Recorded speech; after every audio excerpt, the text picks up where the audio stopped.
Yogesh कदमांच्या dance bar आणि वाळू उपशाचे पुरावे दिले. आता मुख्यमंत्र्यांनी त्यांचा राजीनामा घ्यावा, अनिल परबांची मागणी. राज्याच्या गृहराज्यमंत्र्यांच्या मातोश्रींच्या नावाने डान्स बार सुरू असून त्यांनी अवैध वाळूचा उपसा केला आहे. त्या संदर्भात आपण जे जे आरोप केले होते त्याचे सर्व पुरावे मुख्यमंत्र्यांना दिले असल्याचं ठाकरे गटाचे नेते अनिल परब यांनी सांगितलं. गृहराज्यमंत्र्यांमुळे राज्याची आणि सरकारची प्रतिमा डागाळली जात असून त्यांचा राजीनामा घ्यावा अशी मागणी त्यांनी केली आहे. हे सर्व पुरावे तपासून योग्य ती कारवाई केली जाईल असं आश्वासन मुख्यमंत्र्यांनी दिलं असल्याचं अनिल परब यांनी म्हटलं आहे. ठाकरे गटाचे नेते अनिल परब यांनी मुख्यमंत्री देवेंद्र फडणवीस यांची भेट घेतली आणि त्यांनी योगेश कदम यांच्यावर केलेल्या सर्व आरोपांचे पुरावे दिलेत. या पुराव्याच्या आधारे योगेश कदम यांचा राजीनामा घ्यावा अशी मागणी त्यांनी केली आहे. अनिल परब यांनी म्हटलं आहे की विधिमंडळाच्या पावसाळी सत्राच्या अखेरच्या दिवशी मी गृहराज्यमंत्री योगेश कदम यांच्या मातोश्रीच्या नावाने चालू असलेल्या डान्सबारच्या संदर्भातला विषय उपस्थित केला. हा डान्सबार गृहराज्यमंत्र्यांच्या मातोश्रीच्या नावानं चालू आहे आणि महाराष्ट्र सरकारची प्रतिमा यामुळे अतिशय डागाळली जात आहे. मी जे आरोप केले ते सर्व पुरावे दिले आहेत. आता मुख्यमंत्र्यांनी सर्व पुरावे तपासावेत आणि गृहराज्यमंत्र्यांवर कारवाई करावी अशी मागणी केली जाते आहे. त्या डान्स बारमध्ये त्या दिवशी जे छापे पडले त्याच्यामध्ये अरेस्ट झालेल्या 22 बारबाला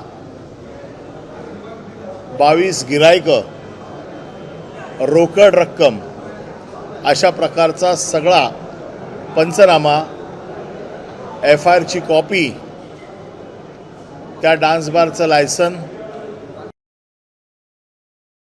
23 मध्ये झालेले जे छापे होते त्याचे पंचनामे, त्याचबरोबर ज्या अवैध पद्धतीने खेडमध्ये वाळू उपसा करत होते तो देखील आरोप मी केला होता.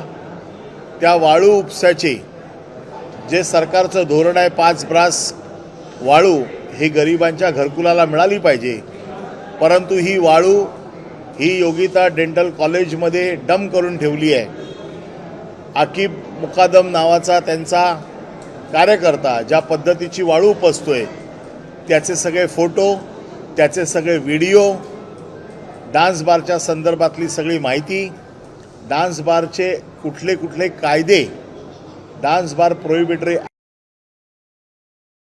अँड लायबिलिटीज या सगळ्याची व्यवस्थित मांडणी करून परिवहन खात्याचा एक अधिकारी त्याचा युनिफॉर्म घालून त्याचा ड्रायव्हर रस्त्यावरती ई चलान मशीन घेऊन वसुली करतोय याचं व्हिडिओ फुटेज, असे जे जे आरोप मी त्या दिवशी केले होते त्या सगळ्या आरोपांची आज पुरावे मी मुख्यमंत्र्यांच्या हाती दिलेले आहेत आणि मुख्यमंत्र्यांकडे ही मागणी केलेली आहे की माझे दिलेले पुरावे तपासून घेऊन त्यांनी गृहराज्यमंत्री योगेश कदम यांच्यावरती योग्य ती कारवाई करावी.